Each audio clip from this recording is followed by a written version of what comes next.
Iniciamos. Bien, iniciamos, estamos ya al aire. Un agradecimiento a todos los que nos ofrecen la confianza de acompañarnos desde Guadalajara, Jalisco, México, de manera presencial, donde estamos transmitiendo para el mundo a través de la línea, de la red, a través de internet, y también un agradecimiento a quienes nos acompañan en vivo en esta transmisión, y por supuesto también un agradecimiento a quienes nos acompañan en repetición, porque en nuestra página nos pueden ver en repetición todas estas charlas, se pueden retomar los temas, y aun cuando se retoma una charla que ya se escuchó, siempre va a haber puntos álgidos que brotan y que nos dicen algo nuevo, o que nos meten en algo nuevo que no habíamos reflexionado en la vida, y vale la pena. Igual sucede con un libro, los libros que hemos editado, de repente uno lee temas que ya hemos abordado o que ya hemos leído y siempre dice algo. La enseñanza universal es muy vasta, no tiene límites, y ante su propia vastedad, ante la falta de límites que hay en la propia sabiduría universal, siempre va a haber algo nuevo, siempre, y no solamente para el que escucha, hasta para el que expone. Nosotros que exponemos siempre salimos con el sabor de algo distinto, eso siempre va a suceder. Hoy estamos iniciando con el tema 28, esa es la charla 28 que tenemos dispuesta para ustedes. El tema es búsqueda, y precisamente el tema de hoy es con el que arrancamos el tomo 2. Para quienes nos acompañan fuera de Guadalajara o en otros países, no hemos puesto todavía en nuestra página los contenidos de este tomo 2. Espero que los tengamos ya listos en un máximo de 4 semanas, un máximo. Aquí en Guadalajara, en este país, quienes nos acompañan podrán adquirir en las librerías de su preferencia este tomo 2 que está a punto de editarse. Pero, insisto, quienes nos acompañan desde la red, vamos a subir todos los contenidos de ese libro, de ese tomo 2, para que lo puedan descargar gratuitamente y puedan disponer de ellos.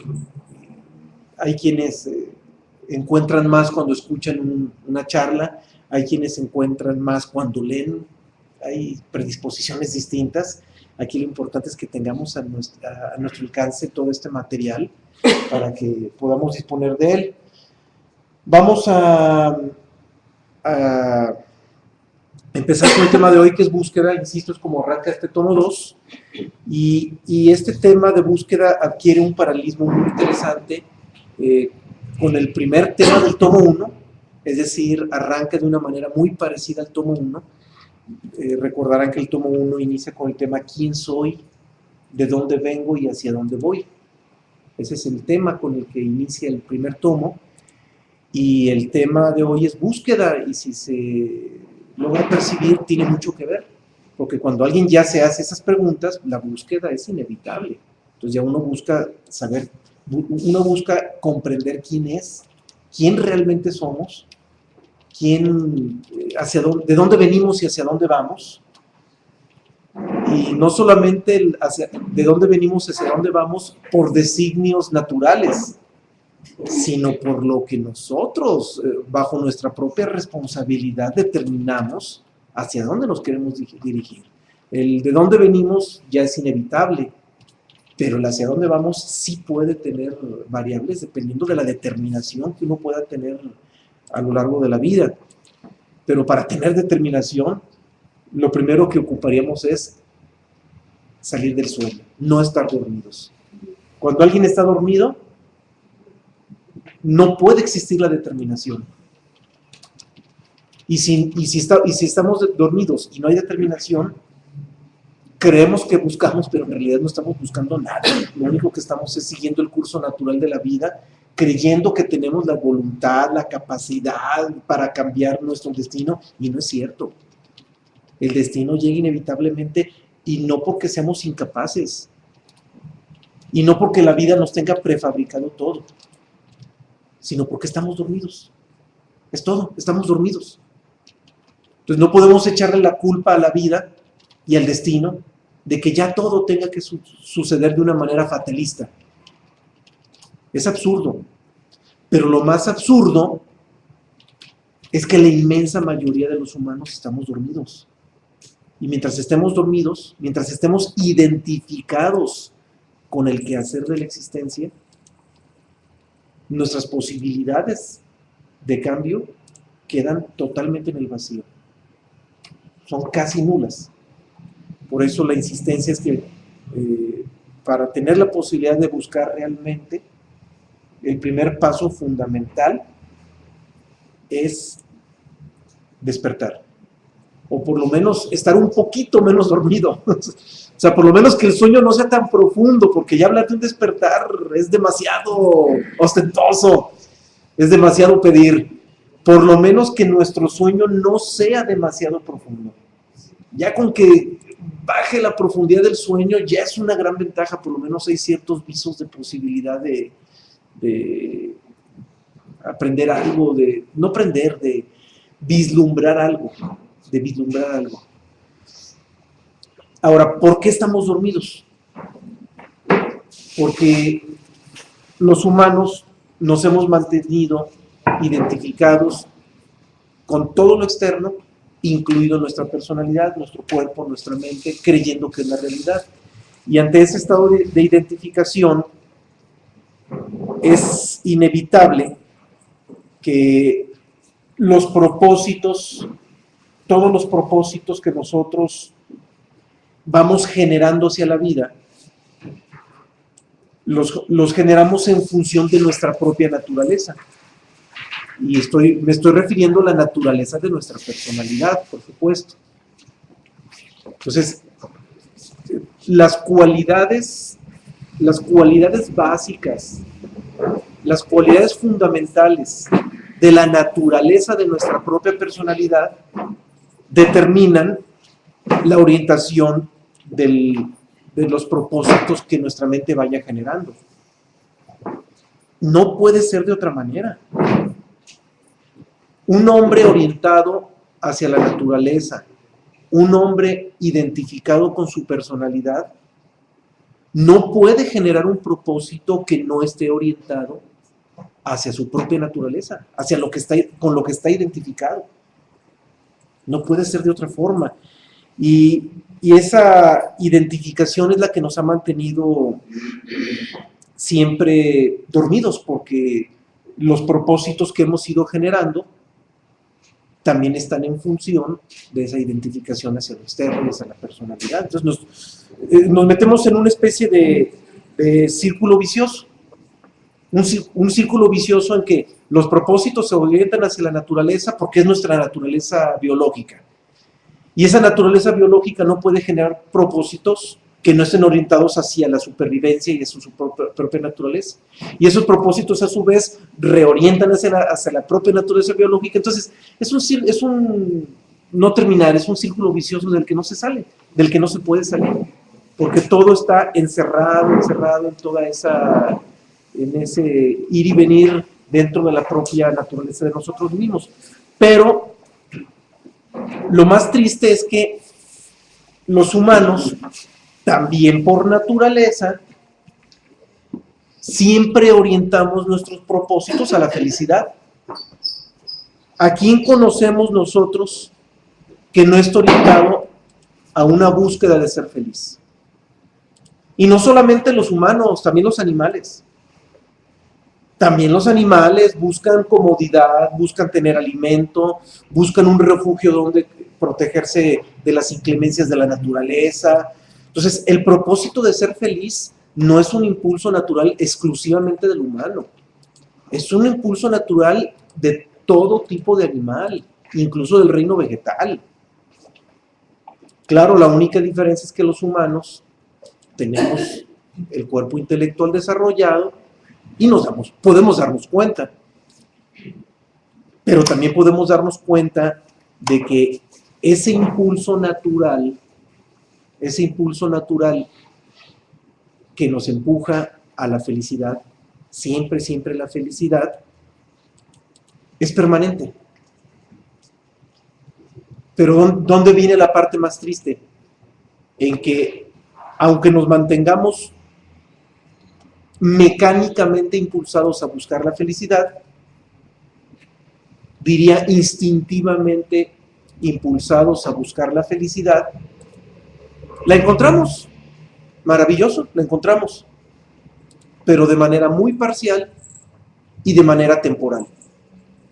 Llega nunca a plenitud y cuando llega se nos va. A veces se nos va porque el logro que se consigue, el logro conseguido, se nos rompe y se disuelve, por lo tanto se disuelve la infelicidad, o en otras ocasiones porque ese logro conquistado de repente pierde significado. Ah, ya lo conseguí, pero ya no me interesa, ya no me llama la atención, ya no cubre mis expectativas de este momento, porque el hombre en cuanto logra una expectativa y es feliz bajo esa expectativa, inmediatamente surgen otras expectativas nuevas, entonces lo que antes le daba felicidad ya no se la da. Entonces, cuando seamos instintivamente o mecánicamente buscadores de felicidad, aunque la encontremos, no nos va a durar. No va a durar. Entonces, esa búsqueda termina siendo absurda. Por sí misma termina siendo absurda. Y lo más absurdo todavía es que de repente nos surge el impulso por buscar a Dios y resulta que esa búsqueda de Dios también la lanzamos a través de otro impulso natural. Ahí surge el más absurdo de los absurdos. Ese impulso natural, mecánico, biológico, mental, con el que buscamos todos los propósitos de la felicidad en esta vida, exactamente ese mismo impulso de esa misma naturaleza lo utilizamos para buscar a Dios. O absurdo, ¿cómo queremos buscar algo tan lejano, tan incomprensible? Y digo lejano a nuestra mente, porque si lo vemos en cuestión geográfica o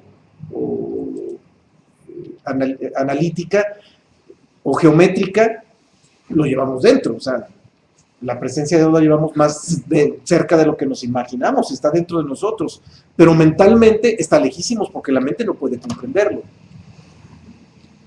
Y vuelvo a repetir ese gran absurdo, que el mismo impulso natural con el que buscamos la felicidad en el mundo natural, exactamente ese mismo impulso lo usamos para buscar a Dios. Y pues, ¿cuándo vamos a encontrar? Jamás. Eso jamás va a suceder. Si alguien de ustedes conoce a alguien que ya lo encontró, pues díganme para hacerle una entrevista e invitarlo aquí a este foro para que nos diga que ya encontró a Dios, porque en términos naturales nadie lo va a encontrar. En condiciones de impulso natural jamás va a suceder. Por un impulso natural y con la mente de por medio, con el razonamiento de por medio, eso jamás va a suceder.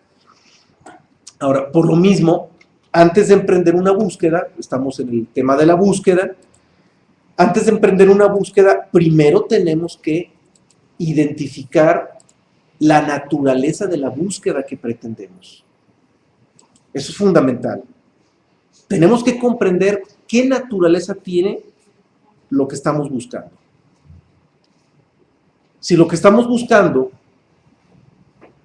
está en función de un propósito natural, entonces pues vamos a emplear elementos naturales, elementos de nuestras capacidades naturales para conseguir ese propósito. Pero por lo contrario, si la naturaleza de esta búsqueda es distinta, pues tenemos que cuestionarnos los elementos que vamos a emplear para poder emprender esa búsqueda. Indiscutiblemente. No hay más por dónde moverlo. A través de los mecanismos naturales jamás vamos a encontrar un propósito que vaya más allá de esta naturaleza. Eso no puede suceder. Por lo tanto, todo lo que empleemos, cualquier recurso que empleemos para una búsqueda que vaya más allá de esta naturaleza, tenemos que cuestionárnoslo profundamente. Todo lo tenemos que poner en tela de juicio. Todo siempre en tela de juicio. ¿Por qué esto? ¿Por qué aquello? No olvidemos lo que ya habíamos citado sobre una maravillosa frase de Albert Einstein en que él dice, la pregunta es más importante que la respuesta. Suena bonito la cita, pero la profundidad que trae es mucho más que lo que suena. Es mucho más, la profundidad es mayor que lo bonito que suena. Y vamos viendo por qué es más importante el cuestionamiento. Porque nuestra mente es limitada. Nuestra mente es limitada y jamás va a poder dar una respuesta plena. Para nuestra mente no existe la posibilidad de una respuesta plena. Entonces, si la mente es incapaz de dar una respuesta absoluta y plena para algo, entonces la pregunta adquiere más valor que la respuesta, porque la respuesta siempre va a ser limitada. Imaginemos lo contrario. Revisemos el caso contrario.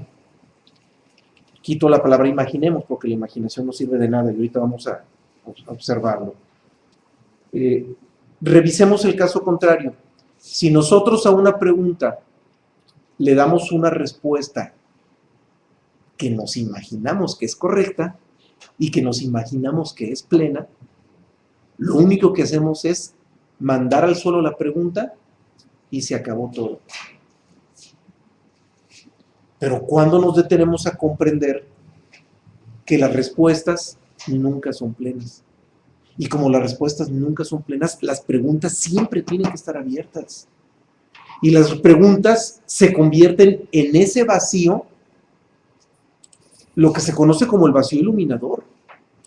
Para que la luz circule tiene que haber un vacío.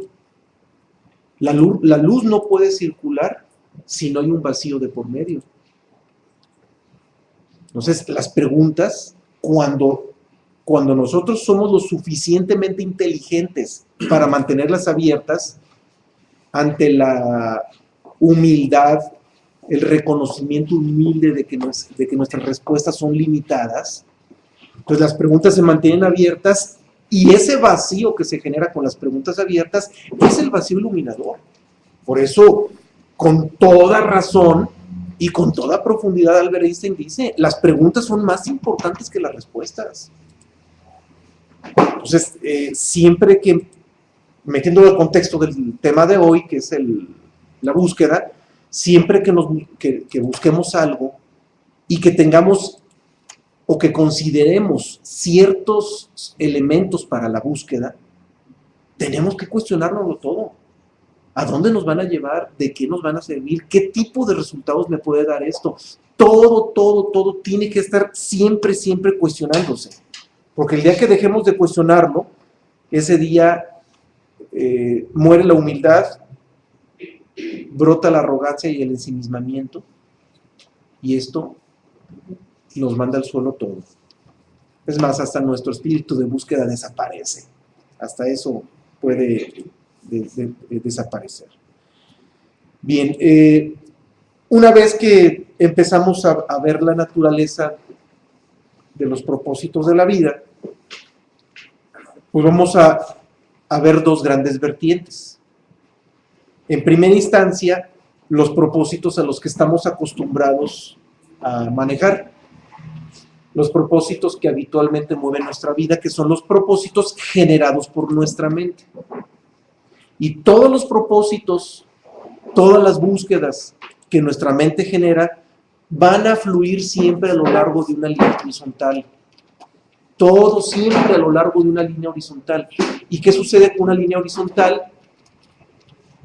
Ya comentábamos, no existe la línea recta, todo es curva. En el universo no existe la línea recta es solamente una hipótesis, pero no hay ningún movimiento vertical o recto en el mundo, todo está en curva, todo se mueve en curva, en círculos, en elipses. Y todos esos propósitos que brotan de la mente y que fluyen sobre una línea horizontal, terminamos descubriendo es que esa línea horizontal no es recta, es curva. Y la curva nos los manda para abajo. Y esos propósitos terminan siendo nada, o terminan careciendo de importancia. Entonces, no hay propósito brotado de la mente que tenga un sustento fundamental. Todos los propósitos que brotan de la mente, aunque parezcan profundos, van a carecer de profundidad. Tenemos una intervención en Guadalajara, la escuchamos. Bueno, en este momento estoy un poquito confusa, Sí. porque recordando anteriores pláticas, incluso en este momento que estás diciendo que todo debemos cuestionar, toda la mente debe cuestionarlo. Sí. Entonces, también se ha mencionado que la mente nos engaña cuando entra el intelecto a querer dar respuestas o un cuestionamiento, pues no es real.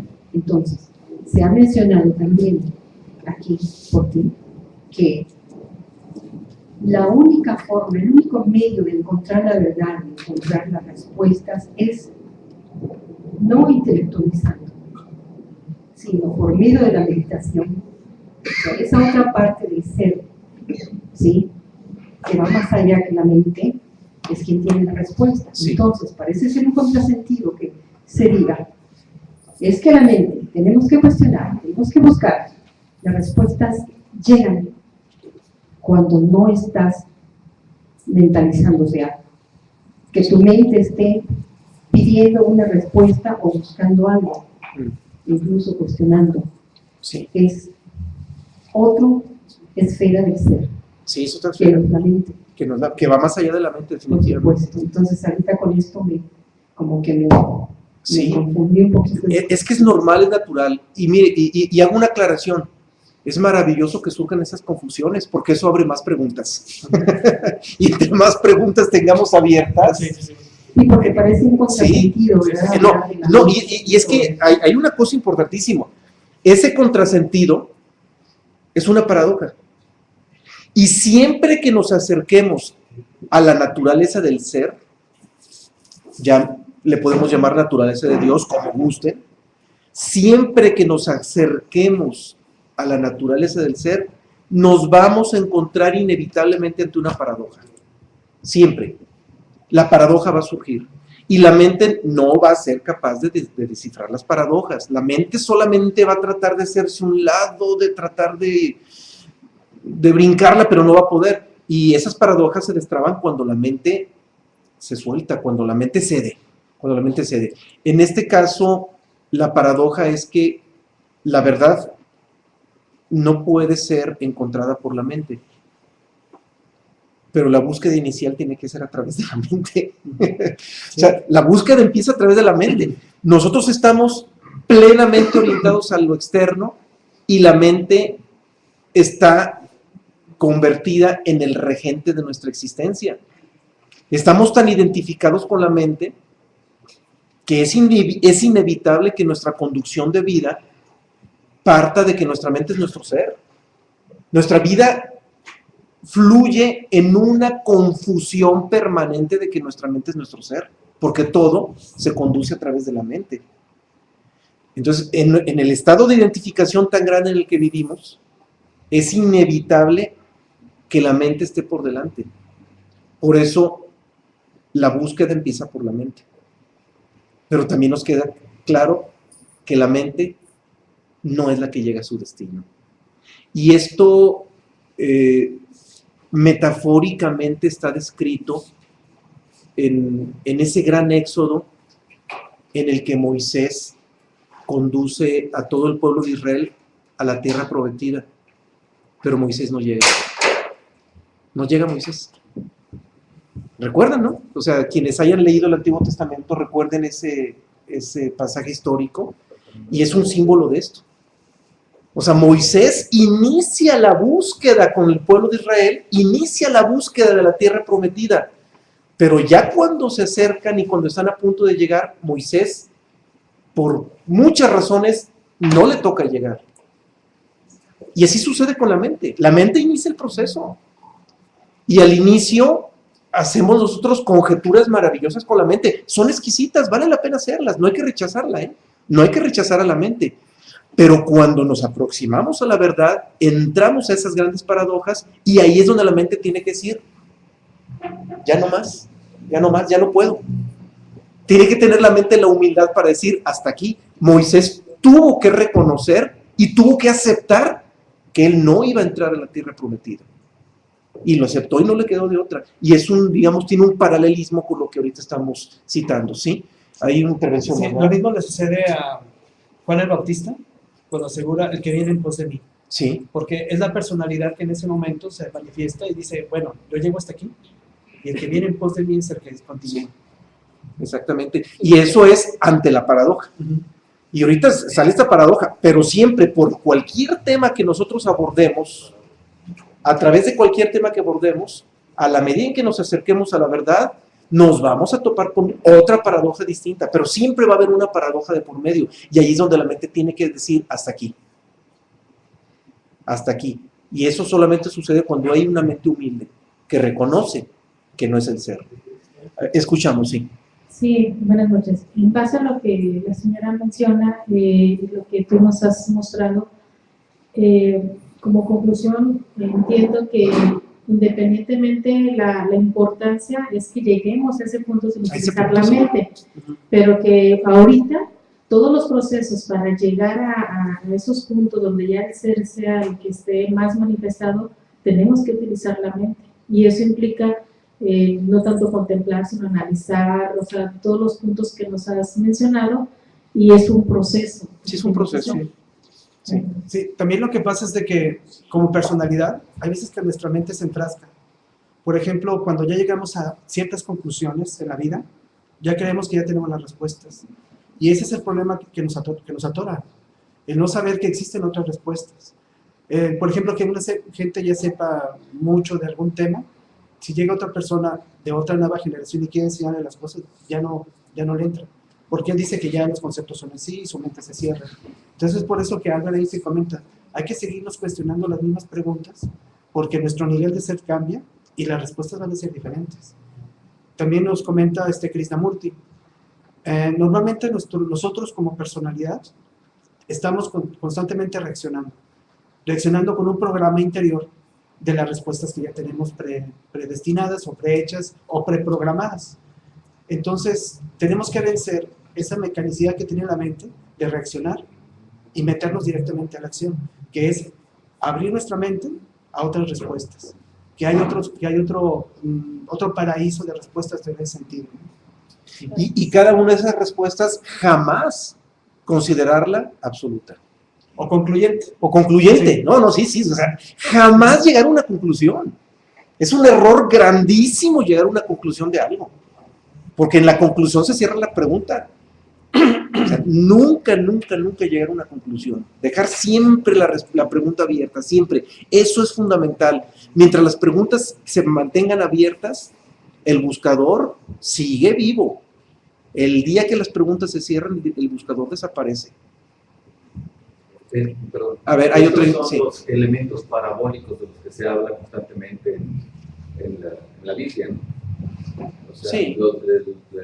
De la fundamentación en la búsqueda de la verdad. La verdad es una parte, pero la verdad es la que va a conducir al bien o al ser. Sí, claro. Porque de hecho hasta la misma palabra verdad es un término que se asigna a Dios. Y qué bueno que lo cita, porque precisamente cuando los humanos empezamos a percibir que los propósitos que hemos creado con la mente a nivel de la existencia, a nivel de esa línea horizontal, porque solamente en la línea vertical está el propósito del ser, y mucha gente cree que hay líneas inclinadas que se acercan para un lado o para el otro, y no es cierto, no hay líneas inclinadas. Aquí o todo es horizontal o hay una sola vertical. Vertical hay una sola, que es el propósito del ser. Cualquier otro propósito va a estar en la horizontal. A veces uno cree que porque los propósitos son bonitos, vamos a fundar una institución para la sabiduría o para el beneficio de la humanidad, para ancianitos o para gente minusválida. Y a veces se cree que esos propósitos pudieran levantar la línea horizontal de la existencia y que pudieran hacerse inclinados. Y que esos bonitos y loables propósitos se llegan a inclinar lo suficiente para que después se sumen a la vertical del propósito del ser. No, eso es pura imaginación. Es pura imaginación. Los propósitos o son horizontales o es el vertical. Y conste, vertical lo digo en singular y horizontales lo digo en plural. Porque todos los propósitos horizontales son multiformes, están en la multiformidad, en la multiplicidad, mientras que el propósito del ser es uno solo. Entonces, no hay propósitos que se puedan inclinar para hacerse verticales, eso no existe. Y si alguna corriente les habla de ese equilibrio entre los dos y que la línea inclinada, que aquí no hay equilibrios ni nada, en la dialéctica el equilibrio no existe. En la dialéctica, en el mundo natural, todo está en movimiento. Y eso no lo dicen los principios universales. Entonces, cuando un humano, volviendo a lo que usted comentaba, cuando un humano empieza a descubrir que los propósitos horizontales carecen de sentido, de momento dice, bueno, tengo que seguir jugando el jueguito de los propósitos horizontales porque hay mucha gente que me rodea que está esperando algo de mí. Y más cuando somos padres de familia o que jugamos un rol de seguridad para otras personas, en cualquier sentido. Entonces, mientras juguemos un rol, mientras estemos jugando un papel, porque no son más que papelitos los que jugamos en la vida, son puros papelitos, el papel de padre, de hijo, de maestro, de alumno, de bombero, de arquitecto, lo que sea. Mientras estemos jugando un papelito en la vida, tenemos que seguirlo jugando, porque hay gente que está involucrada con nuestro propósito, hay gente dormida, como nosotros también, que está involucrada con nuestros propósitos y que no podemos defraudarlos, porque ellos esperan algo de nosotros. Entonces ahí es donde nosotros vemos la necesidad de seguir jugando el jueguito de la vida, mantener ese jueguito de la vida, pero al mismo tiempo ya nos cae el 20. Esos propósitos no me llevan a nada, porque van sobre una línea horizontal y esa línea horizontal tarde o temprano hace su curva y se va para abajo y desaparece todo. Y el único propósito verdadero es el del ser. Y ahí brota algo interesante en función de lo verdadero, que en la Biblia figura el Nuevo Testamento, en que Jesús dice que la verdad siempre prevalecerá sobre la mentira, sobre lo falso. Lo verdadero siempre prevalecerá sobre lo falso. Porque lo verdadero es duradero, es eterno, y lo falso muere. O sea, no lo estoy diciendo con las palabras literales, pero es un planteamiento que hace Jesús de Nazaret, que la verdad es eterna y siempre prevalece sobre lo falso, que no es eterno. Bien, eso es de la Biblia, no son palabras mías. Y si todo lo que vivimos en lo externo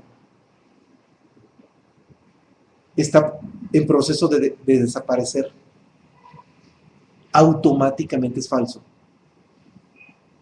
Automáticamente. Porque para que sea verdadero tiene que prevalecer. Lo único verdadero prevalece. Y así son palabras textuales de Jesús de Nazaret. Todo lo verdadero prevalece sobre lo falso. Entonces, para que algo sea verdadero, tiene que prevalecer. Y en este mundo no hay nada que prevalezca. Hasta las pirámides de Egipto, que tienen varios milenios de existir, va a llegar el momento en que todo eso va a terminar convertido en polvo. Todo convertido en polvo, todo desaparece. Nada prevalece. En el mundo externo nada prevalece. Y si en el mundo externo, en el mundo físico, material, biológico, nada permanece, nada prevalece, automáticamente las palabras de Jesús de Nazaret son claras. Todo es falso, porque nada prevalece. Y él dijo claramente, la verdad siempre va a prevalecer sobre lo falso. Entonces, nada de lo externo es verdadero. Por eso estamos dormidos. Porque vivimos jugando con lo externo, creyendo que es verdadero. Y eso es lo que nos mantiene en el sueño. Y vuelvo a insistir, lo único verdadero es lo interno. Nuestro origen, nuestro ser. Por lo tanto, en la verdadera búsqueda, mejor dicho, la verdadera búsqueda llega cuando descubrimos que los propósitos externos no tienen sentido, y entonces decimos, es que yo quiero algo verdadero, algo legítimamente verdadero. Yo ya no puedo ir por nada que no sea la verdad. No me interesa nada más que lo que sea verdadero. Y cuando alguien por fin llega a ese punto de decir, no me interesa nada más que lo verdadero, es cuando ya hubo un reconocimiento de todo lo falso y solamente va sobre la línea vertical. Nada más va sobre la línea vertical. Y esto, pues indiscutiblemente nos va a meter en un proceso que vaya del externo a lo interno, de lo superficial a lo profundo, de lo trivial a lo legítimo, pero siempre va a ir en dirección radial, de afuera hacia adentro. Es la única dirección. Cité el ejemplo de la línea vertical y horizontal por darle un cierto geometrismo que nuestra mente lo entienda, pero en realidad ni hay línea vertical ni hay línea horizontal, lo que hay afuera y adentro, o sea, todo queda sintetizado en eso. Y también lo cité porque hay corrientes indiscutiblemente desviadas que no comprenden realmente los principios universales y que creen que el verdadero o que el legítimo curso de un buscador va en equilibrio de la horizontal con la vertical y que tenemos que ir en equilibrio de las dos. Eso es pura imaginación, eso es pura tontería, es pura imaginación. Se hace la cruz, ¿no? Sí, aparte, sí, menciona que se hace la cruz, no. Lo único real, si mantenemos lo de las líneas, lo único real es la vertical. Pero que en realidad ni siquiera es una vertical, es un punto. Es un punto. Y ya los alquimistas decían, Jacobo Boehme tiene una cita exquisita donde habla sobre Dios, sobre su cualidad, y dice, Dios reposa en un punto. Y que suena también paradójico, hablando de las paradojas. Oye, ¿cómo es posible que lo más majestuoso, lo que la mente se ha imaginado como lo más inconmensurable que es Dios, que esté en un punto? Pues así es la paradoja. Y ese punto lo llevamos en el corazón. Ese punto que Hermes le llamó átomo nous, que los alquimistas le llamaban chispa de espíritu, también le llamaba así Krishna. Ese punto es Dios. ¿Y por qué un punto? Ya lo habíamos mencionado, porque Dios es adimensional. En Dios no hay dimensión. En el ser no existe la dimensión. Entonces, es un punto. Y es una de las grandes paradojas, por eso les decía hace rato, por cualquier línea que busquemos la verdad, siempre vamos a llegar al punto de una paradoja. Pero no hay que resistirnos a las paradojas, hay que entenderlas. Es inevitable que haya una paradoja porque la mente siempre va a ir en contrasentido. La mente siempre va a creer que la naturaleza de nuestro origen, que la naturaleza del ser, es igual o similar a la naturaleza física, biológica. Y pues no, la mente definitivamente siempre va a estar equivocada y por eso las paradojas siempre llegan de manera inevitable. Ahora vamos al punto en que ya un humano ya reflexionó sobre la naturaleza externa, ya por fin descubrió que la naturaleza externa, que los propósitos en la vida externa no nos llevan a ninguna parte y que además de comprender la naturaleza externa, lo ha hecho a través de las leyes universales. Hemos insistido mucho en el estudio de las leyes universales. Las más importantes vienen en el tomo 1, por cierto. Si alguien quiere retomar los temas del tomo 1, ahí es donde aparecen las leyes universales más importantes. Y una vez que ya se entendió a través de las leyes universales cómo opera la naturaleza y el carácter ilusorio de la misma, Por lo tanto, el carácter ilusorio de los propósitos que tenemos sobre la misma, entonces, ante ese vacío, surge otra gran pregunta. ¿Qué sentido tiene mi presencia aquí en este lugar? ¿Qué sentido tiene que tenga un cuerpo biológico, que esté todos los días como loquito buscando el pan de cada día? Aunque no nos conformamos con el pan de cada día, por supuesto, siempre buscamos mucho más que el pan de cada día. Los humanos hoy por hoy estamos buscando muchísimo más que el pan de cada día porque no nos conformamos con eso. Y insisto, cuando vemos la locura de los propósitos que buscan mucho más que el pan de cada día, pues surge esa gran inquietud. ¿Qué significado tiene nuestra presencia en este mundo?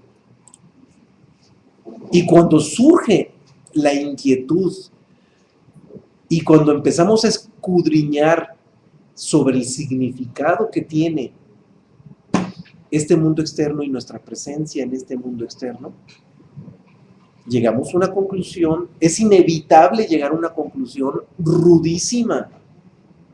No tiene ningún sentido. Ningún sentido. Y hoy por hoy los sociólogos, los filósofos, se han acercado más que nunca a esta cruda realidad. El tránsito que estamos circulando por esta existencia carece de sentido. Y como todo lo que hagamos en esta vida externa carece de sentido, o mejor dicho, cuando logramos tener conciencia de que todo lo que hagamos a nivel externo carece de sentido, esa conciencia, esa lucidez de entender el sinsentido de lo externo, permite que brote el único sentido, porque hay uno solo, hay un solo sentido, y ese único sentido es salirnos de aquí. Ya, o sea, desvincularnos de esto es el único sentido, o sea, ya no hay otro, o sea, no hay otro sentido más que desvincularnos. Claro, desvincularnos no significa hacernos harakiri o un kamikaze y morirnos y ya me desvinculé, porque no, nos mantenemos vinculados. Al rato viene la reencarnación y aquí estamos otra vez, porque no tuvimos la lucidez suficiente para evitar la reencarnación. Entonces, no se trata de una huida o de una fuga. Se trata de ser conscientes del sinsentido. Y cuando somos conscientes del sinsentido, es cuando brota el sentido. Y el sentido no es la fuga. El sentido no es la huida. El sentido es la desvinculación. Estoy aquí, pero no soy de aquí. Ese es el único sentido de la vida. Y para que lleguemos a ese sentido, que es el único y no hay ningún otro, no existe ningún propósito legítimo en la vida más que ese. Para llegar a ese único posible propósito legítimo de la vida, antes tuvimos que haber comprendido que lo de afuera carece de sentido.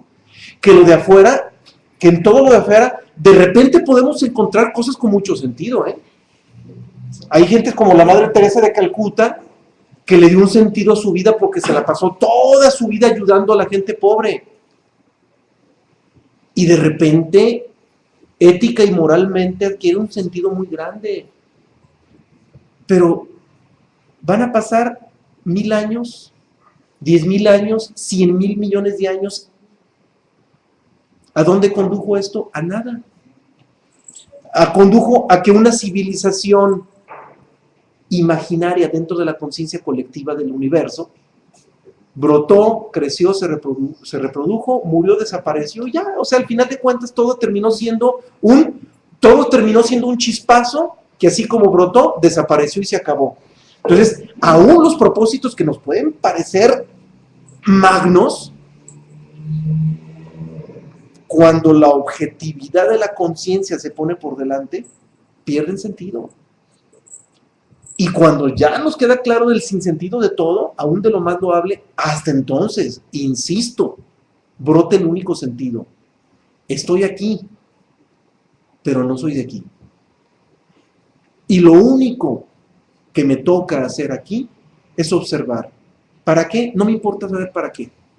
Observar, porque la observación es la cualidad profunda y legítima del ser.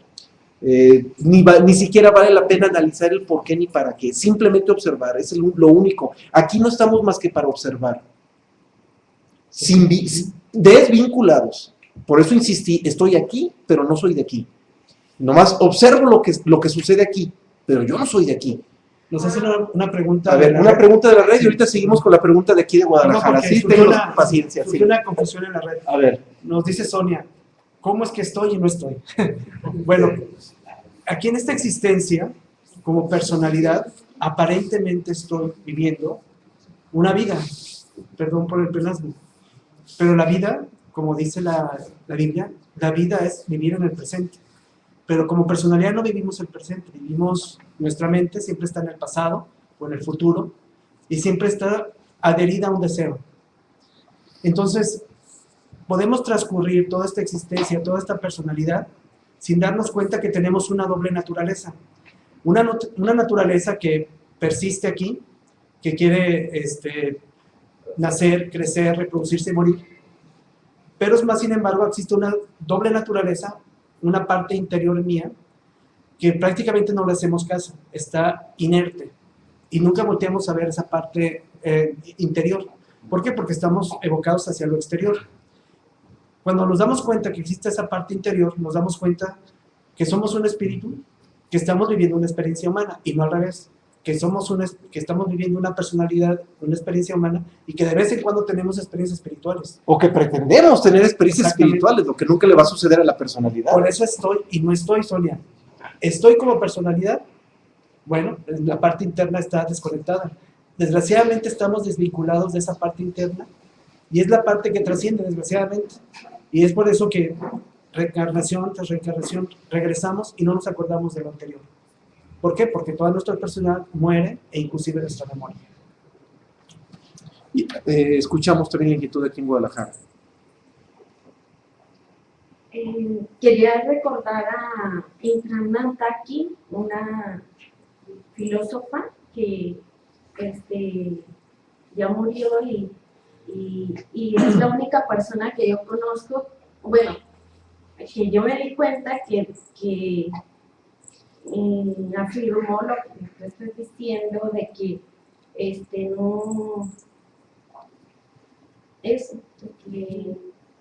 no tiene sentido nada aquí. Que no tiene sentido la existencia. Y que nosotros siempre teníamos la necesidad de estar buscando motivos, y cada quien se hacía yo por esto, este es mi objetivo. Infinidad de objetivos que solamente es creado por uno mismo, y yo pregunto, ¿por qué se hace uno tan, tiene uno la necesidad? Bueno, no me siento yo así con esa necesidad, pero siempre está como en busca, como que si ese fuera hasta el objetivo de ver cuál es.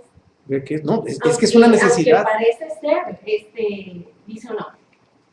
Precisamente con las preguntas de aquí, de dónde vengo, a dónde voy, ya con eso, pues la es necesidad como surge. dice, es el objetivo, ver de dónde vengo, a dónde voy. La necesidad surge. La necesidad tenemos todos, lo que pasa es que no todos nos damos cuenta, pero esa necesidad está inmanente en cada uno de nosotros. Y esa necesidad surge precisamente, o más bien esa necesidad se vivifica y adquiere peso cuando por fin logramos darnos cuenta que lo externo carece de sentido.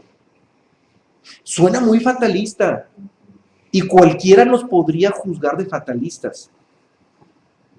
Ha habido sectas que ante este fatalismo terminan en suicidios colectivos. Y eso es abordar irracionalmente una certeza existencial. Jamás nosotros vamos a hablar de eso, ni nos vamos a orientar, ni vamos a inducir a nada que se le parezca. Por eso insistí en el estatus de de una persona cuando llega a ese punto de entender el sinsentido de la vida, y entonces dice, bueno, estoy aquí, pero no soy de aquí, porque nuestro ser original, nuestro ser verdadero, no es de este mundo, y no son palabras mías, son palabras de Jesús de Nazaret. Literalmente le dice a sus discípulos, que no entienden que yo no soy de aquí y que ustedes tampoco, así se los digo, y ustedes tampoco. O sea, nadie de nosotros somos de este mundo. Por alguna razón desconocida, por alguna razón que todavía mentalmente no nos ha quedado claro, estamos aquí. Pero este no es nuestro lugar de origen. Este mundo no es nuestro lugar de origen. Entonces, en lugar de llegar al punto del fatalismo, tenemos que llegar al punto de la neutralidad. Por eso insistimos tanto en la clave tan fundamental que hay en la neutralidad. Y lo que mencioné hace unos minutos sobre estar aquí pero no ser de aquí, esa es la profunda neutralidad. Aquí estoy. No soy de aquí, no importa, pero aquí estoy y respeto lo que hay aquí. Aunque sea ilusorio, aunque mantenga toda la humanidad dormida, no importa, aquí estoy y en respeto a todos como estén y como quieren estar. Y ese respeto es la neutralidad. Brota de esa neutralidad. Estoy aquí, pero no soy de aquí. Entonces, ese punto. Ahora, gracias a ese punto de comprender el sinsentido de la existencia, es cuando brota la inquietud de un cuestionamiento que es el cuestionamiento probablemente más profundo que pueda hacerse un ser humano. Hay algo que no recuerdo, pero que nunca debí haber olvidado. ¿Qué es eso? No sé qué. No sé qué, pero hay algo que yo nunca debí haber olvidado y lo olvidé. ¿Qué será eso? Y esa es la pregunta más fundamental. Entonces, cuando nos brota esa inquietud, pero esa inquietud no puede brotar mientras no nos quede claro que los propósitos de la existencia carecen de sentido. Solamente cuando nos queda claro de ese sinsentido, hasta entonces brota esa inquietud. Olvidé algo, no sé qué. ¿Qué será eso que olvidé? Y cuando brota esa inquietud del ¿qué será eso que olvidé? Ante ese gran cuestionamiento abierto, ¿qué será eso que olvidé, que nunca debí haber olvidado? Ese vacío hace que empiece a fluir un prerrecuerdo, el prerrecuerdo de eso que olvidamos. Pero para que ese prerrecuerdo de lo que olvidamos y que sabemos que existe, pero que no sabemos qué es, para que brote ese prerrecuerdo de lo que olvidamos y que nunca debimos de haber olvidado, fue fundamental el vacío de la conciencia del sinsentido de todo esto. Y ese prerrecuerdo del que estoy hablando ahorita es el que se tiene que convertir en nuestro centro de gravedad interior. Ese prerrecuerdo es el que tiene que constituirse como el centro de gravedad de nuestra búsqueda. Si nuestra búsqueda gira alrededor de ese prerrecuerdo, entonces nuestras posibilidades van a ser reales y legítimas. Si nuestros impulsos no vienen de ese prerrecuerdo, estamos perdidos. Pero andamos en otra nueva paradoja. Para que surja ese prerrecuerdo, primero tuvimos que haber sido conscientes de que los propósitos de la existencia carecen de sentido. No podría haber sido de otra manera. Si escuchamos otra inquietud. Sí, volviendo a esto de las cuestiones paradójicas, me viene la idea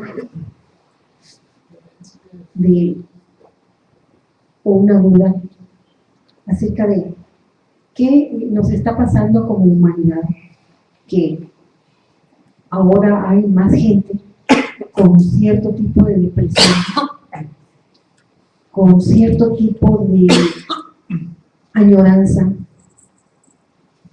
con de algo que lo que estabas diciendo, de que algo sentimos que perdimos. Y no sabemos qué. Exactamente, y nos produce una gran tristeza. Entonces, los médicos convencionales dicen, está enfermo, es un neurótico, su mente está desvariando, o sea, está en proceso de locura, porque no es un inadaptado social, ¿sí? Nada le satisface, está inconforme, está deprimido. Pues esa inconformidad es profundamente espiritual. Claro. Aunque suene paradójico. Sí, Volvemos a las por paradojas. eso mencionamos lo de paradoja. Sí, sí, sí. Y ahora yo creo entender que hay más personas desequilibradas porque estamos precisamente en ese estado de profunda inconformidad y de sentir que no somos de aquí. Claro. ¿Sí? Yo conozco a personas, entre ellas yo misma, que desde pequeña yo me sentía, este mundo está muy absurdo, está muy raro, no entiendo. Algunos de nosotros nos han pasado cosas muy curiosas desde niños, ¿eh? Sí, desde niños. Entonces te señalan, es muy raro, está mal de la cabeza. ¿Qué le pasa a esta Sí, persona, a esta niña o a este niño? exactamente. Entonces, podemos verlo con un tanto de optimismo, ver que ya hay más personas o que vemos más personas así. Cuando yo era niño me pasaba algo parecido. Cuando era niño había momentos en que estando en la soledad en la cocina de mi casa, de repente me daba una sensación de que mis hermanos, mis padres, los amigos, los vecinos eran puros robots. Y me daba un miedo, pero no me atreví a decírselo a nadie, porque si yo le decía a alguien eso, iban a decir que yo era un niño loco. Pero me daba miedo. Llegué a tener estados de miedo por sentir que toda la gente que me rodeaba eran puros robots, eran puras máquinas. Y me daba miedo, me daba vértigo. Y pues ahora que de repente reviso la sabiduría universal, digo, ay caray, pues era de alguna manera premoniciones de un niño que algo le despertó esa inquietud y que efectivamente la humanidad, los humanos son puras máquinas. O sea, la humanidad está totalmente dormida. Todos nos comportamos como viles máquinas, y máquinas que no saben, que no solamente no saben de dónde vienen y de dónde van, que ni siquiera les interesa. Esa es la parte más grave. El hecho de que no sepamos de dónde venimos, ni a dónde vamos, ni quiénes somos, eso no es lo grave. Lo grave es que no nos interese. Eso es lo terrible. Y a la humanidad ni siquiera le interesa, y es lo más terrible. Pero ahora, con lo que comenta, de que hoy por hoy hay más gente estresada y en estados de depresión más fuerte por la insatisfacción hacia la vida, es precisamente porque ahorita la humanidad se está acercando a lo que la Biblia llama la separación del trigo y la cizaña. Entonces, la humanidad se está confrontando hacia las inquietudes más fuertes, que es precisamente lo que estamos hablando ahorita, el sinsentido de la vida.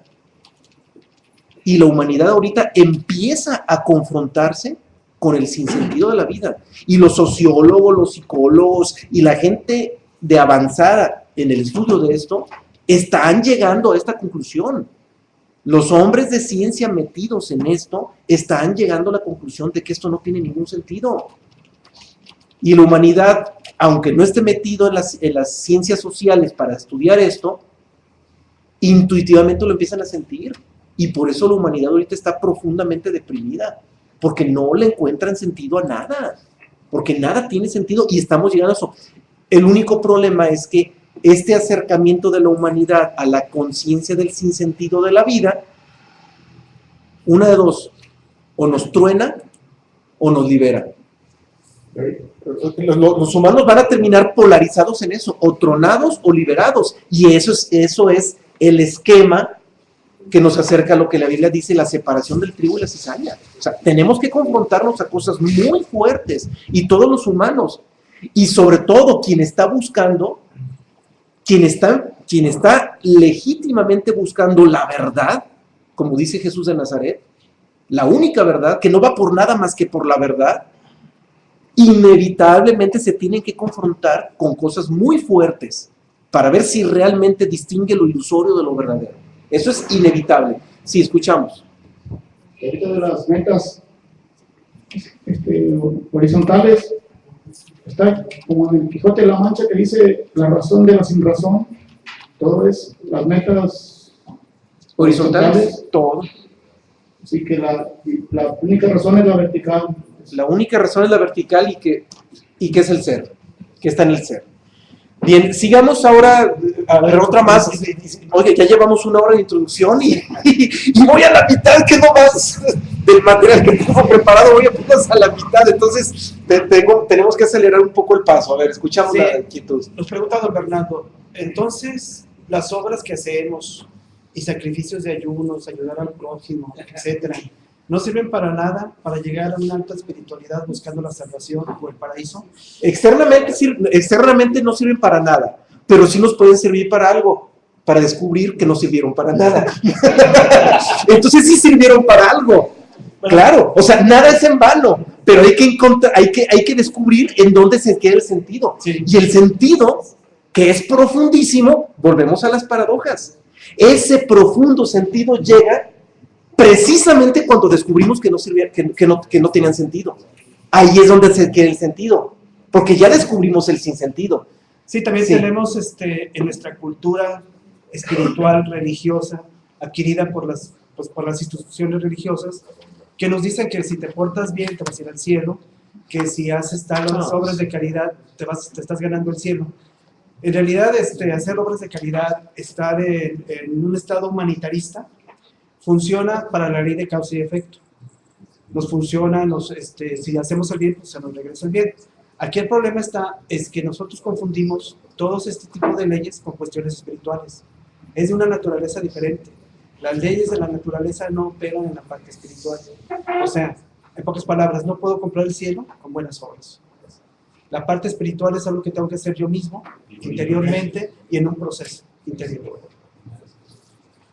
¿Algún otro? Sí, miren, los humanos hemos llegado a extremos de locura, de lo que hablábamos ahorita, y la historia del hombre está llena de puras locuras. Ahorita hago mención a un pequeño detalle, o un pequeño gran detalle, que Carl Jung menciona en uno de sus libros, acerca de una entrevista que tuvo con un jefe indígena norteamericano de los pueblos Sioux, y en esa charla que tiene con ese antiguo jefe indígena, claro, ya tiempos muy posteriores a la colonización y a la conquista, este jefe indígena le hace una descripción de los colonizadores que llegan a América, y le dice, es que son gente de mirada tensa, de una cara cruel y mirada tensa, desafiante, incómodos siempre, inquietos, y siempre en busca de algo, siempre buscando algo, y deseándolo, pero en una actitud de locura. El problema, decía el indígena, es que nunca se sabe qué es lo que buscan. O sea, la sabiduría innata que tenían los indígenas, y cómo percibían a los colonizadores, en un estado de locura. Y toda la historia de la humanidad ha estado plagada de puras locuras como esta. Pura locura, locura, locura. Y toda esa locura es porque el humano siempre ha buscado afuera. Siempre ha buscado la felicidad afuera. Y creen que colonizando, conquistando, produciendo, teniendo poder, dominando, siempre creen que ahí está la felicidad, y todo eso es pura locura. Y toda la historia del hombre ha estado cargada de pura locura en función de esto.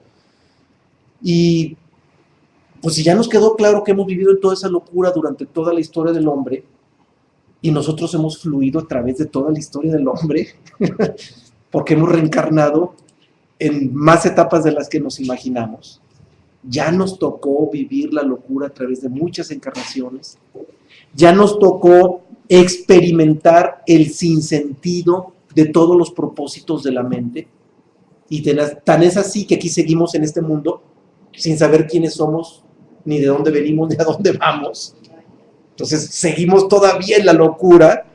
Entonces, llega el momento en que ya estamos en el límite. O sea, debemos comprender que nos tenemos que ubicar en el límite y entender que ya está el momento histórico para salirnos, es el presente, es ahorita, es aquí y ahora. Ya tenemos que salirnos de esta locura y tenemos que salirnos de esa ensoñación de creer que nuestros propósitos van a estar afuera.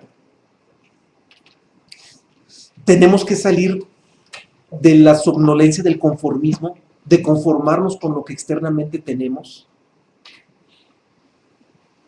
Tenemos que romper la adaptación que hemos provocado hacia afuera, hacia la mecánica externa, porque al no conocer el verdadero propósito de la vida, nos hemos visto en la necesidad de adaptarnos a lo que hay. Y esa adaptación a lo que hay nos ha mantenido también soñando. Y sobre todo, tenemos que salirnos de la imaginación mental que no ha dejado de construir propósitos externos. Que mal cree que cubre uno cuando ya construyó otro propósito y que es un propósito tras otro y otro y otro y en una cascada de propósitos externos que lo único que nos han hecho es mantener, en lugar de conseguir felicidad, al revés, nos mantiene la infelicidad porque todos los propósitos están en un deseo de alcanzarse y es un estado permanente de infelicidad.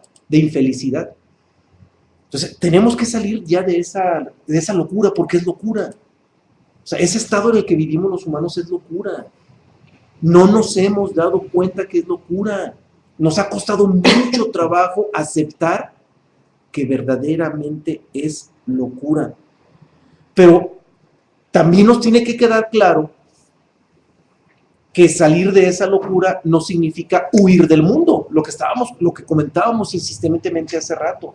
No se trata de fugarnos de aquí, porque si nos fugamos del mundo, pretendemos escapar a los problemas del mundo, lo único que vamos a hacer es actuar con cobardía. Y este camino es para gente osada, no para cobardes. Es para gente que tenga determinación. Y la determinación jamás va a estar en un cobarde, en un miedoso. Ahora, ¿de qué determinación hablo? La determinación de desidentificarnos con todo lo externo. Esa es la determinación que ocupamos. A veces venimos, hablamos de la identificación, lo vemos como tema, sí, qué interesante. Pero espérame, ¿dónde está la determinación para salirte de la identificación? ¿Dónde queda esa determinación para salirnos de aquí?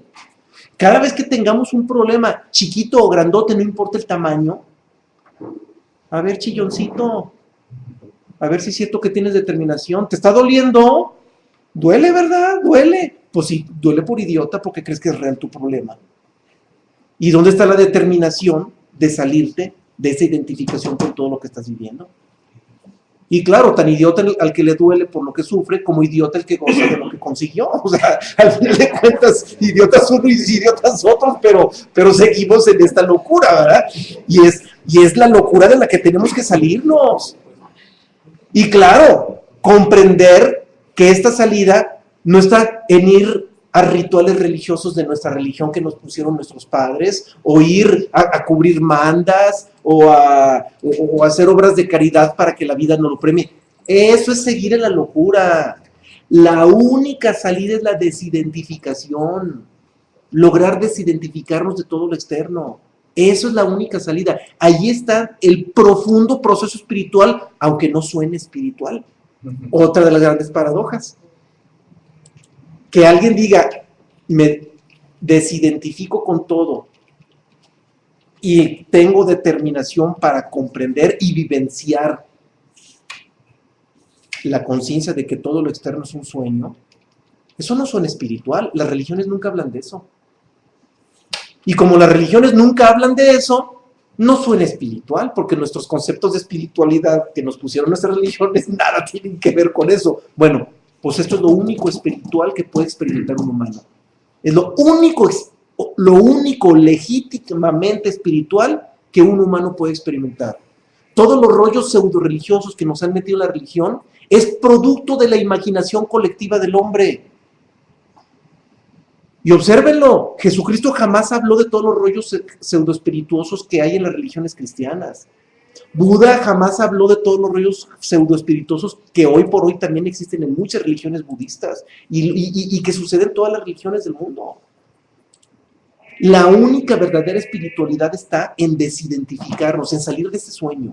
No hay más, o sea, no existe nada más espiritual en este mundo más que eso. ¿Y por qué utilizo la palabra espiritual? Porque nuestro ser es el espíritu.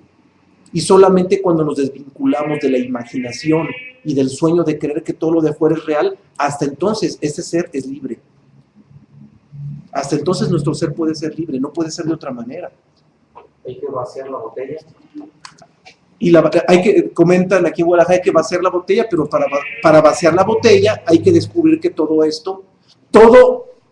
lo que estaba lleno con conceptos mentales es pura ilusión. Todos los conceptos mentales y todos los propósitos que la mente generó son ilusorios.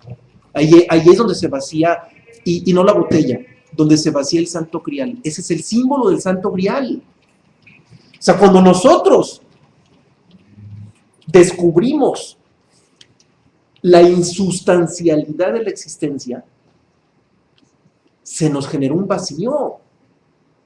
Y ese vacío que se nos genera precisamente es lo que simboliza el Santo Grial, un cuenco vacío, una copa vacía. Ese es el símbolo del Santo Grial. Y eso es lo que nosotros tenemos que provocar en nuestro interior, ese vacío, que en algunas tradiciones le llaman el vacío iluminador, ya lo habíamos mencionado. Entonces, pues tenemos que discernir o distinguir si nuestros propósitos provienen de la mente o vienen desde el interior. Claro, al principio todos van a venir de la mente. Y lo comentamos hace unos momentos, cuando surgió la primer paradoja. El camino lo vamos a empezar con la mente. Porque aun cuando pensamos en Dios o en el ser, lo pensamos con la mente y lo conceptualizamos con la mente. Entonces, los primeros propósitos es indiscutible que van a ir al exterior. Pero cuando ya esté activado nuestro centro de gravedad, que es el prerrecuerdo de algo que olvidamos, pero que no sabemos qué es, y que está activa esa inquietud de qué es lo que no me acuerdo, qué es lo que olvidé, qué rayos es lo que olvidé de mi origen. Cuando surge esa inquietud y cuando está activo ya ese centro, entonces ese vacío del que les mencioné ahorita es el que va a provocar que el buscador desaparezca para que lo buscado se manifieste. Otra paradoja. Empezamos como buscadores y resulta que para que la búsqueda se manifieste, el buscador tiene que desaparecer. Y es lo que hablábamos hace rato de la mente. Tiene que llegar a su límite, y cuando la mente llega a su límite reconoce que de ahí ya no puede avanzar. Ahí es cuando el buscador desaparece, y solamente cuando el buscador desaparece es cuando lo buscado se manifiesta, pero llega solo. Y es una gran paradoja. Para que lo buscado se manifieste, primero tiene que desaparecer el buscador. Pero para que desaparezca el buscador, antes tuvo que haber habido un buscador, ¿verdad? Entonces, bueno, así es esto. Así es esto. Y pues cierro la introducción, que ya se fue bastante larga, tuve que acelerar pasos al final. Precisamente hay que entender que el ser es el que llega a nosotros. Nosotros jamás vamos a llegar al ser. Y eso es algo fundamental que tenemos que comprender en relación a la búsqueda. Que nosotros jamás vamos a llegar al ser, aunque lo llevemos dentro, aun cuando lo llevamos dentro, nosotros jamás vamos a llegar al ser. El ser es el que va a llegar a nosotros. Pero para que el ser llegue a nosotros, nosotros tuvimos que haber dado los primeros pasos. Suena también paradójico, pero sí es. Es el ser el que llega a nosotros, pero para que esto suceda, nosotros tuvimos que haber dado sus primeros pasos. Y esos primeros pasos, pues volvemos a insistir, consisten en descubrir el sinsentido de los propósitos y por último descubrir que el buscador tampoco era real. El buscador se convierte en lo buscado.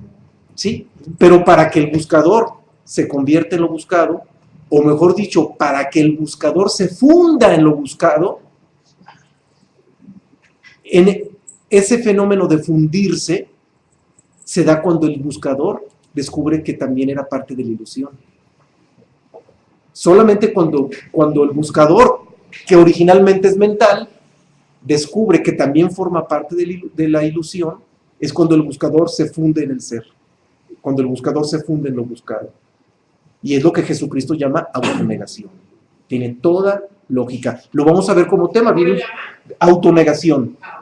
Viene un poquito delante el tema, es uno de los próximos temas, la autonegación, porque es cuando, la autonegación es cuando concluye la búsqueda, precisamente.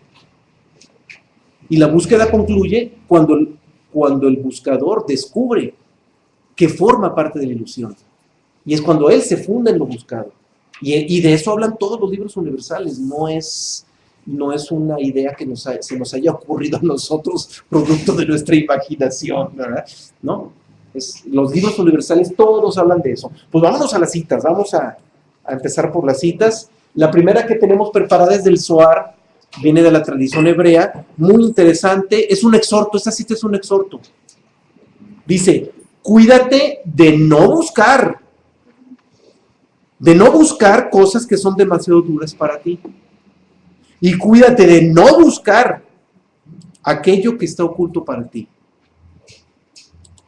¿De qué nos alerta el Zohar, la tradición hebrea? Que nos cuidemos del error de no buscar. No buscar por naturaleza es un error. Y es el error más terrible que pueda cometer un humano. Claro, un error que sistemáticamente lo cometemos por lo que mencionábamos. Los humanos ya hoy en día llegamos al estado más grave. No solamente no sabemos quiénes somos ni a dónde vamos, ni siquiera nos interesa. Y es de lo que nos está alertando aquí el Zohar. Cuídate de no buscar.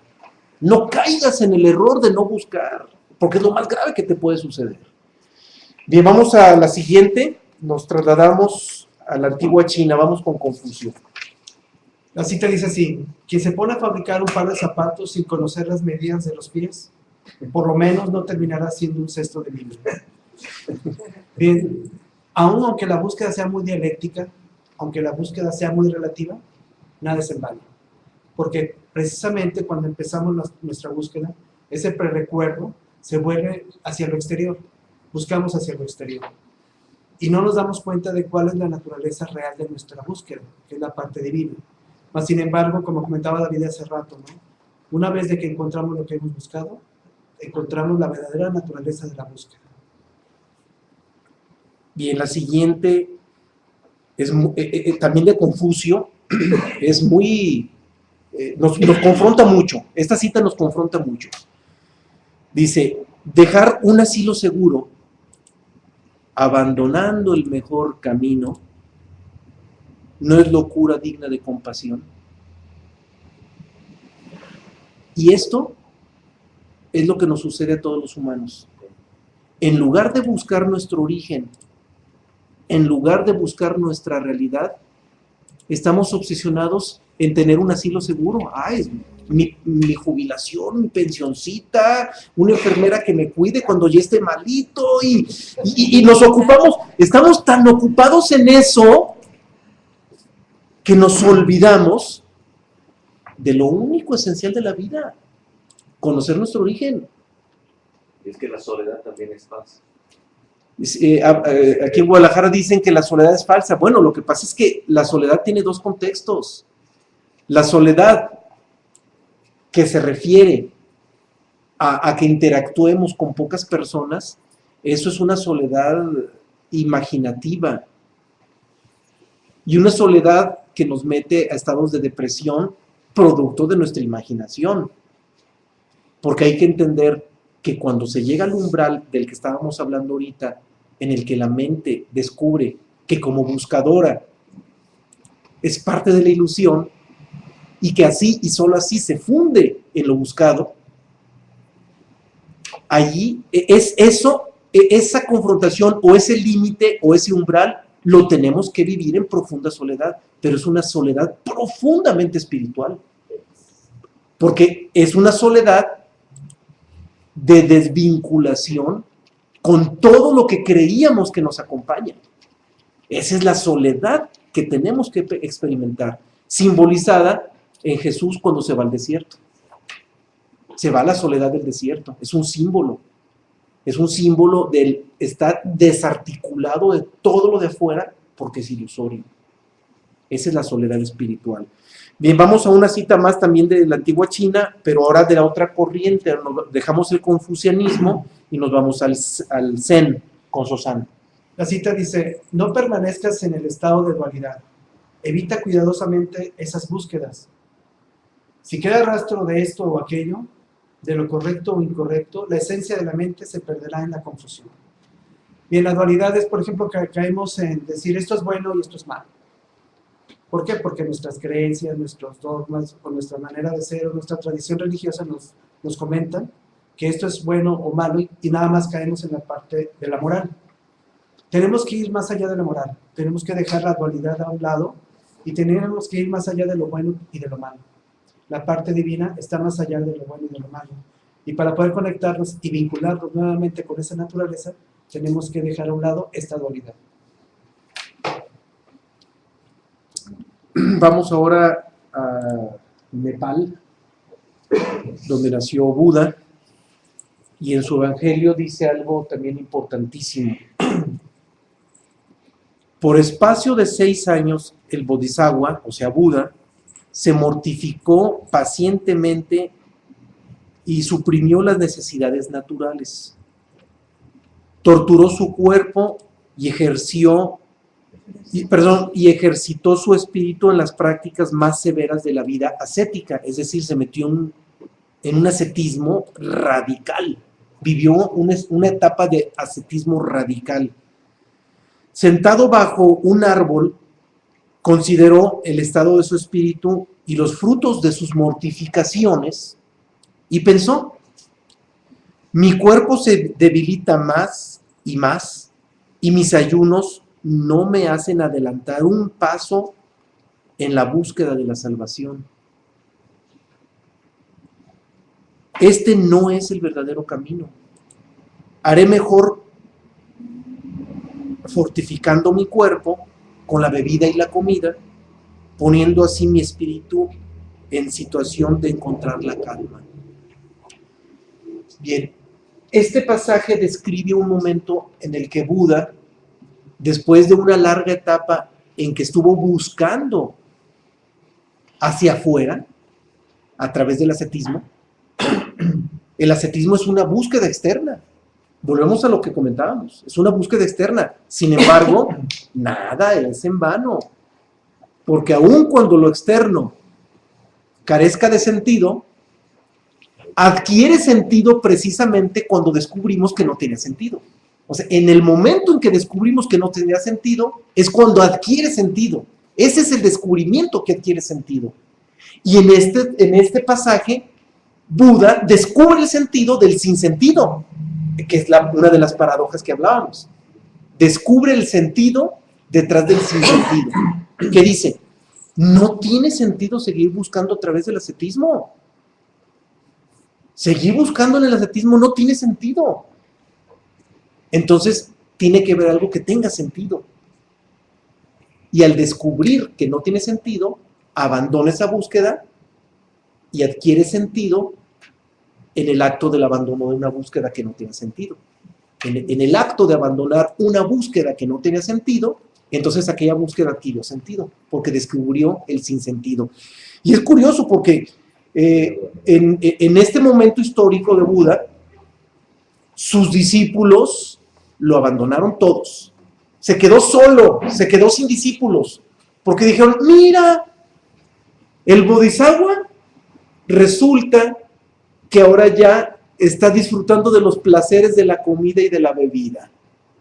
Pues no era el maestro que nosotros pensábamos. Y todos sus discípulos lo juzgaron a Buda como un maestro equivocado, o como alguien que creyeron que había sido un maestro, pero que era un profundo equivocado, y lo abandonan por haberse entregado nuevamente a los placeres de la dialéctica, o a los placeres de la vida externa.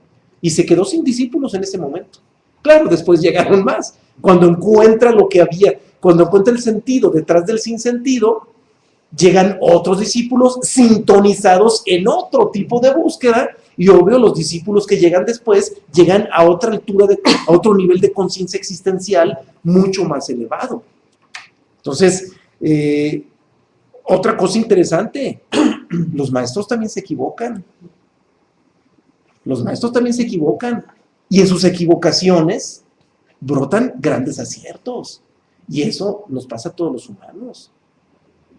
De Jesucristo son mínimos los pasajes donde aparecen errores de él, casi no aparecen, pero por ahí hay alguno que sí aparece donde se equivoca.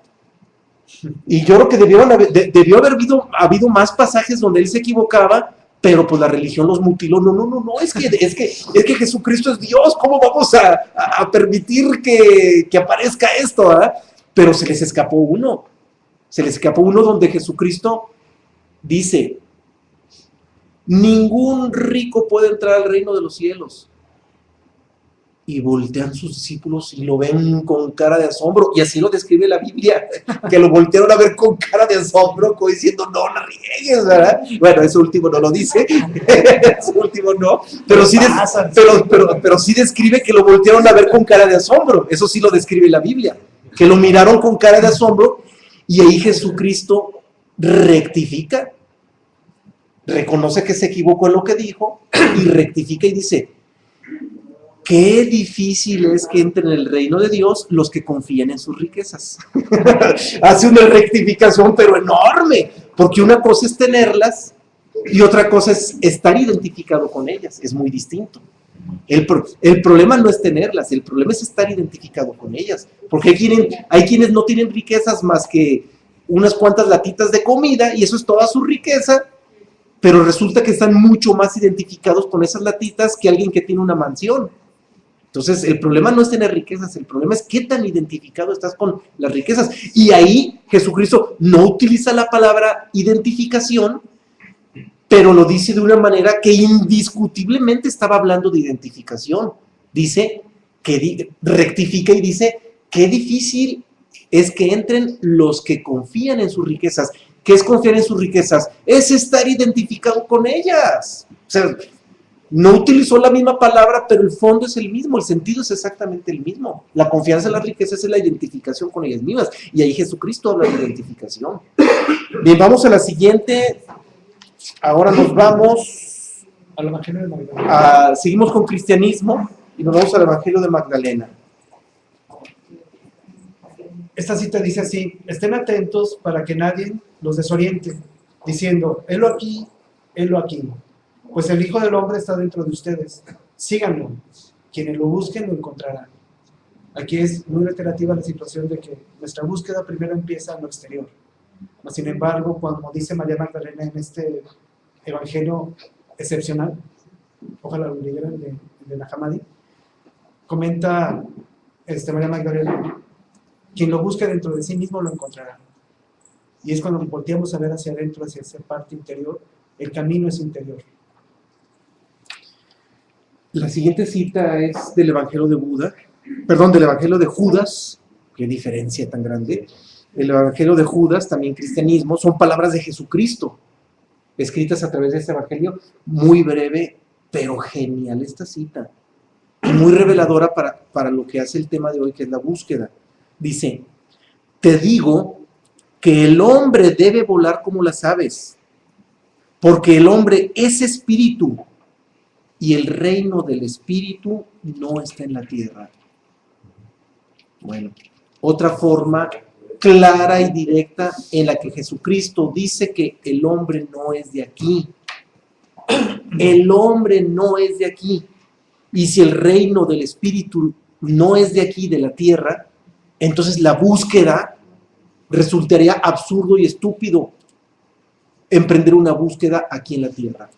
Y la Tierra, hago una aclaración, la Tierra no solamente es el plano físico, el astral forma parte de la dialéctica de esta Tierra.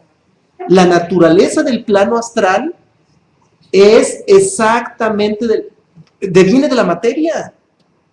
O sea, el plano astral, el fluido astral, no es más que el cuerpo astral del planeta Tierra. Por cierto, el próximo lunes vamos a tener una emisión de una película. Que nos Están prestó invitados aquí en Juan Ventura. Guadalajara. Sí. Y vamos a hablar plenamente de esta situación, de lo que llamamos cielo y lo que es nuestra parte corpórea. Sí, están invitados el próximo lunes. Lo vamos a aquí mismo. Para quienes nos acompañan en Guadalajara, los que están en la red, pues diles qué película y que la bajen, que la busquen. La película se llama La Ciudad del Espíritu. Es una película brasileña. Ciudad del Espíritu. Ciudad del Espíritu lo pueden encontrar en Netflix. Se les recomendamos de antemano. Sí, aquí la vamos a transmitir, están invitados. Qué bueno que se dio el tema, porque vuelvo a insistir, el cuerpo astral, el plano astral donde habitamos, donde vamos cuando soñamos, o donde habitan los desencarnados mientras llega la reencarnación, ese campo astral no es más que el cuerpo astral del planeta Tierra. Y si es el cuerpo astral del planeta Tierra, pues forma parte de la Tierra, forma parte de este mundo. El plano astral es de este mundo, forma parte de este mundo. Entonces, emprender una búsqueda en el plano astral es tan ilusorio y tan absurdo como emprender una búsqueda en el plano físico. Sigue siendo externo. El plano astral no es interno, sigue siendo externo. Es más, el plano astral es todavía más dimensional que el plano físico, porque en el plano físico fluimos en 3 dimensiones y en el plano astral fluimos en 4 dimensiones. Entonces, que es la 4ª dimensión. Entonces, el plano astral es todavía más dimensional que el físico. Y Dios es adimensional, sin dimensión. Entonces, queda clarísimo ante esta cita que en esta tierra, en este mundo, no hay nada que buscar. El hombre es espíritu, como dice Jesucristo, y el reino del espíritu no es de esta tierra. Bien, vamos a la siguiente, también del cristianismo, pero esto viene en el Evangelio de la Pistis Sofía. Jesús dijo a sus discípulos: cuando yo venga a la luz para predicar a todo el mundo, díganles, no dejen noche ni día de buscar, hasta que hayan encontrado los misterios del reino de la luz. La búsqueda es incansable, aquí y en el otro lado. Aquí dentro de lo que viene siendo nuestra corporeidad física, ¿no? Sin embargo, también en esa parte astral que comenta también David, la búsqueda no cesa, es aquí y allá. Seguimos con el cristianismo. El cristianismo se habla muchísimo de la búsqueda. Es una corriente que habla bastante del tema de la búsqueda, y no solamente en los evangelios apócrifos, sino también en los evangelios oficiales canónicos, los institucionalizados por Constantino. Y en el evangelio de Mateo aparece una cita también muy hermosa, muy conocida también, en la que Jesucristo dice: pide y se te dará, busca y hallarás, llama y se te abrirá. Porque todo aquel que pide recibe, y el que busca halla, y el que llama se le abrirá. Entonces, por supuesto que el que no busca no encuentra, es clarísimo. Y aunque nuestra búsqueda, lo habíamos aclarado al principio, aunque nuestra búsqueda inicialmente sea mental, no importa, estamos buscando. Aunque sea mental, no hay problema, estamos buscando. Nos equivocamos, no importa, porque cuando nos equivocamos aprendemos. Nada es en vano, absolutamente nada es en vano. Seguimos ahora con el Evangelio de Lucas.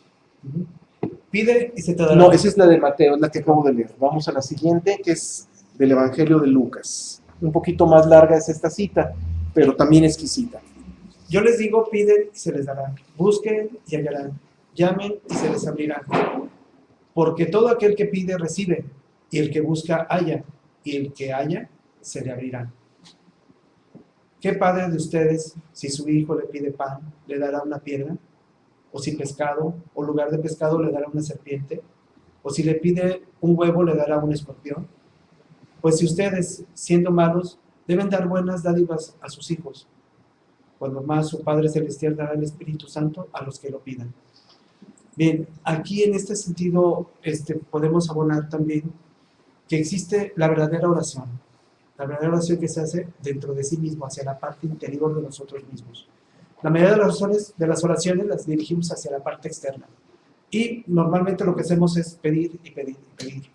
Es lo que las tradiciones de todas las culturas religiosas nos han enseñado. Mas, sin embargo, la verdadera oración es interior, con esa voz del silencio, como lo dice Elena Petronila Blavatsky. Y esta parte de esa verdadera oración es hacia nosotros mismos. Y más que nada, a dar las gracias de lo que hemos estado aprendiendo. Pedir ya no tiene caso, porque todo se nos da, como aquí dice la cita. Seguimos con el cristianismo, pero ahora nos vamos al Apocalipsis de Juan, una cita muy conocida en la que aparece lo siguiente: yo soy el alfa y la omega. Hago una acotación, es un evangelio de revelación, el Apocalipsis, y como evangelio de revelación, eso se suscribe como palabras directas de Dios.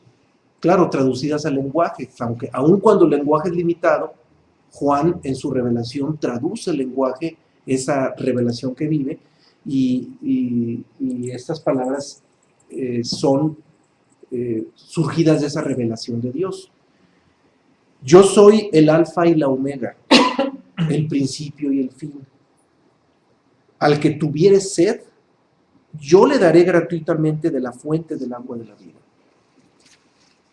Bien, profundísima esta cita porque nos habla del mismo fenómeno del Santo Grial que estábamos hablando hace un momento. ¿Cuál es el simbolismo de la sed? La sed surge ante una necesidad, pero aquí no se refiere a la sed biológica, por supuesto, se refiere a una sed espiritual. Bueno, pues esa sed espiritual surge precisamente cuando descubrimos que todos los propósitos existenciales carecen de sentido. Y cuando descubrimos que todos los propósitos existenciales carecen de sentido, entonces surge esa sed de espíritu. Es que ya no me interesa nada externo. Lo único que me interesa es la verdad. Y la verdad no está afuera.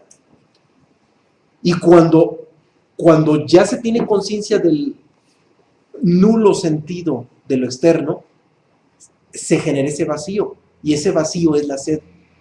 Y ese vacío, o ese simbolizado por el Santo Grial, ese vacío solamente puede ser llenado por la fuente original, que en el Apocalipsis le llaman la fuente del agua de la vida.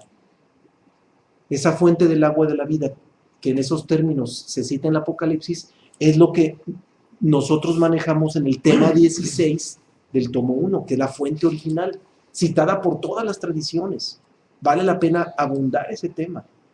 Pero para que nosotros podamos ser llenados por esa fuente de vida, por esa fuente original, primero tuvimos que haber generado ese vacío, que es la sed, simbolizado como sed en el Apocalipsis.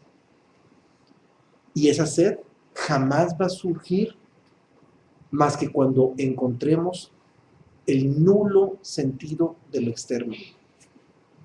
Mientras nosotros sigamos pretendiendo disfrutar de los propósitos externos que creemos que tienen sentido, el vacío nunca se genera. Nunca vamos a tener sed de lo interno. Eso nunca va a suceder, porque seguimos dormidos, ilusionados en que los propósitos externos están llenos de sentido. Entonces, esta sed de la que habla Juan en el Apocalipsis es esa. Es esa, el vacío de la desilusión hacia lo externo. Bien, vamos a la siguiente. Ahora nos vamos al Islam a través del sufismo. Es Islam, es el sufismo. El sufismo es la parte más íntima del Islam. Pensé que ibas a decir Sí. Ibn Arabi. No, es Rumi, pero también forma parte del Islam. Rumi, igual que Ibn Arabi, es parte del Islam, que es el sufismo, pero es la parte más íntima del Islam, es lo que le da la parte más profunda al pensamiento islámico. Bien, Bien, aquí dice la escuchamos a cita: Rumi. aunque no estés equipado, sigue buscando. No es necesario tener equipo en el camino hacia el sustentador. A quien veas involucrado en la búsqueda, conviértete en su amigo y dedícate a ella, ya que al elegir la compañía de buscadores te conviertes en uno de ellos. Protegido por conquistadores, tú mismo aprenderás a conquistar. Bien, en esta primera parte de este poema de Rumi, dice: aunque no estés equipado, sigue buscando.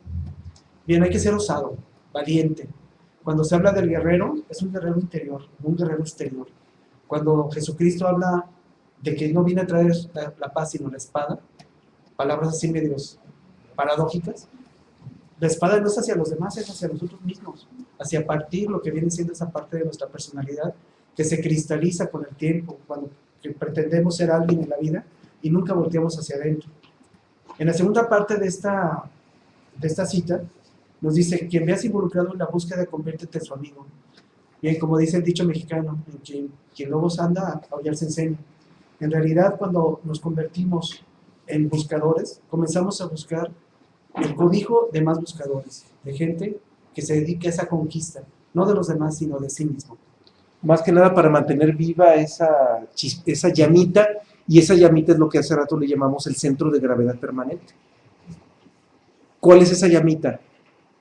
La gran pregunta, porque figurativamente es una llamita encendida, pero eso es figurativo, no es una flama de fuego, de petróleo, o de gas licuado, qué sé yo. No, eso es un símbolo. Esa llamita encendida es la pregunta abierta: ¿qué es lo que se me olvidó? ¿Qué es esto que se me olvidó, que no recuerdo, pero que no sé qué es? Algo acerca de mi origen que ya no recuerdo. ¿Qué será? Esa es la llama encendida y ese es el centro de gravedad permanente. Y esa pregunta se mantiene abierta y se mantiene encendida cuando estamos rodeados de buscadores. Si nosotros nos desvinculamos de la compañía de buscadores y nos rodeamos exclusivamente de gente dormida, involucradísima en propósitos externos, nos vamos a dormir inevitablemente, no puede ser de otra manera. Nos volvemos a dormir. Lo poquito que pudimos haber despertado se nos va a escapar, se apaga la llamita y nos volvemos a encandilar y nos vamos a dormir por estar coincidiendo exclusivamente con gente dormida. A veces no se soporta la compañía. Sí, llega el momento en que ya no es posible. Cuando alguien ya tiene ese centro de gravedad interno permanente, ya no busca compañía de gente dormida, ya carece de sentido, volvemos a lo mismo. O sea, encontramos el sinsentido de estar rodeados de gente dormida, o sea, ya no tiene sentido. Claro, nosotros seguimos dormidos, pero por lo menos nuestro sueño ya no es tan profundo. O sea, el hecho de tener este centro de gravedad nos permite por lo menos ya saber que estamos dormidos, tal como dijo Irma, por lo menos ya sabemos que estamos dormidos, y es una ventaja enorme, ya es una ventaja que nos pone por delante de una manera impresionante. Bien, seguimos con el Islam y de Rumi también, que es un gran maestro sufi, el gran fundador de esos grandes monasterios sufis en el valle de Anatolia, en la zona de lo que actualmente es Turquía. Rumi, en su libro Masnavi 3, en el tercer tomo del Masnavi, dice: si una hormiga busca participar en el ejército de Salomón, no sonrías con desprecio al contemplar su búsqueda. Todo lo que posees de habilidades y riqueza y oficio, ¿acaso no fue en sus inicios un pensamiento y una búsqueda? Interesantísima. No hay búsqueda pequeña. No hay búsqueda pequeña. Entonces hay que buscar. O sea, no debemos apagar esta llama. No apaguemos esta llama.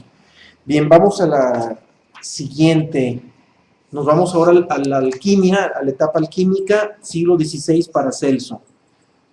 Si un enamorado es capaz de recorrer un largo camino para ver a una hermosa mujer, ¿qué no sería por la belleza de un arte? La reina atravesó los mares únicamente para escuchar la sabiduría de Salomón.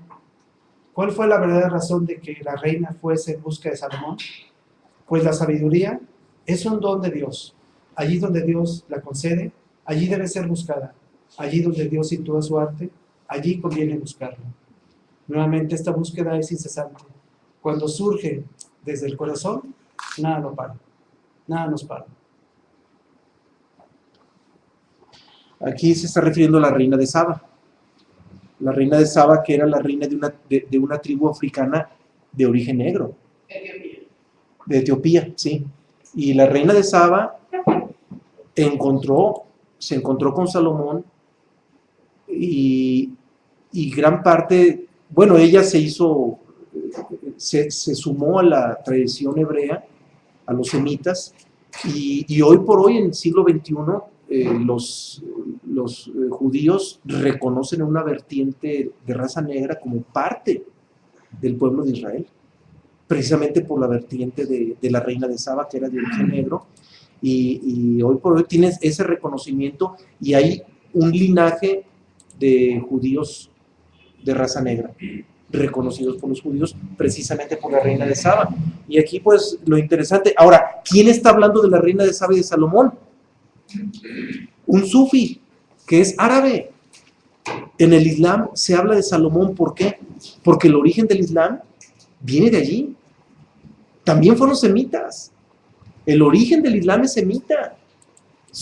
Los judíos y los árabes son primos hermanos.